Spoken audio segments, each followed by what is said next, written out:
Tuhan bersamamu. Dan bersama rohmu. Inilah Injil suci menurut Lukas.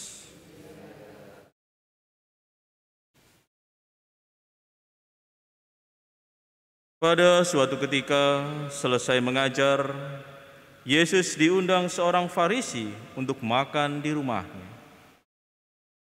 Maka masuklah Yesus ke rumah itu, lalu duduk makan. Tetapi orang Farisi itu heran melihat Yesus tidak mencuci tangan sebelum makan. Lalu Tuhan berkata kepadanya, "Hai orang-orang Farisi, kalian membersihkan cawan dan pinggan bagian luar, tetapi bagian dalam dirimu penuh rampasan dan kejahatan. Hai orang-orang bodoh, bukankah yang menjadi bagian luar, dialah juga yang menjadikan bagian dalam? Maka berikanlah isinya sebagai sedekah, dan semuanya akan menjadi bersih bagimu."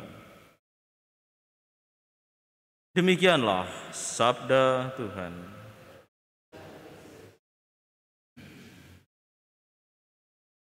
Saudara-saudari yang terkasih,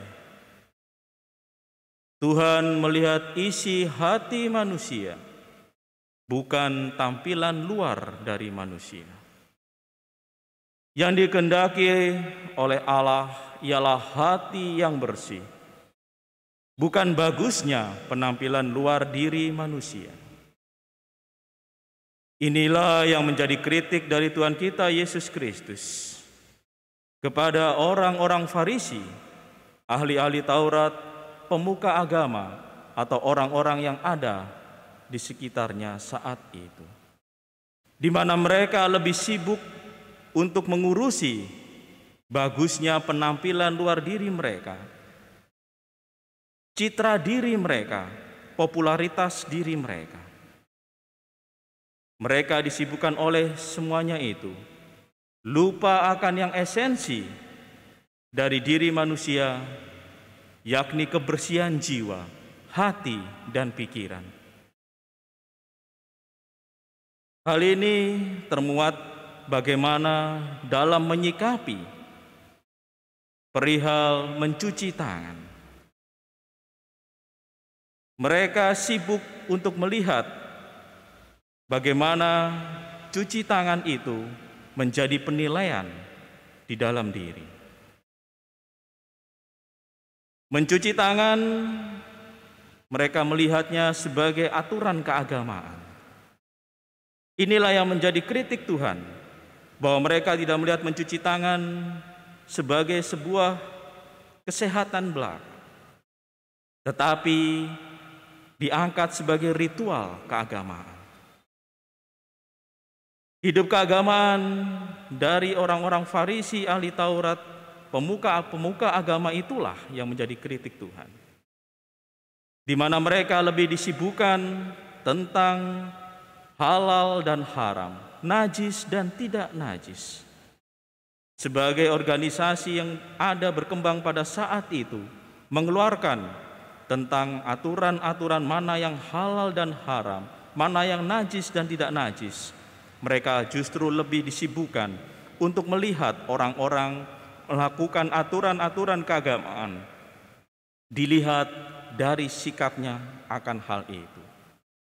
Mereka sibuk untuk menilai orang-orang yang demikian, lupa akan dirinya sendiri, bagaimana agar hidup baik di hadapan Allah, memiliki hati yang bersih.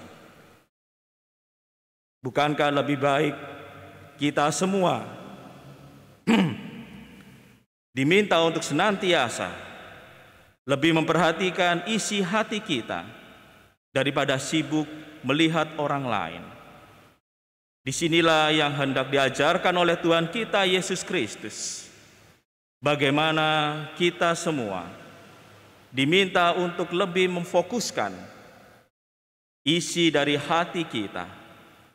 Bukankah yang pantas dipersembahkan kepada Allah adalah hati yang bersih, daripada kita melihat orang-orang lain sibuk mengurusi atau menilai orang-orang lain, penampilan orang lain, tetapi hati kita lupa untuk senantiasa diarahkan kepada kebaikan. Bukankah sebaiknya kita menyingkirkan di dalam hati kita hati yang mungkin penuh dengan amarah, hati yang berisikan ketidakadilan. Dikatakan mungkin ada hati yang berisi penuh dengan rampasan dan kejahatan. Apabila kita menyingkirkan semuanya itu, kita memiliki hati yang bersih. Dengan demikian, tubuh kita senantiasa pun akan terpancar indah, sebagaimana kelak kita pun akan mengalami kematian mengenakan tubuh yang tidak bisa hancur.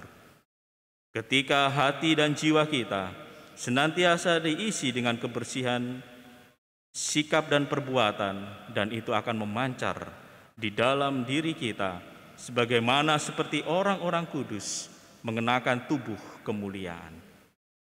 Maka marilah kita bersama-sama menghayati ajaran Tuhan ini untuk mengisi hati kita dengan hati yang bersih, hati yang penuh cinta, hati yang penuh kebaikan. Dengan demikian kita pantas untuk mencecap keselamatan surga.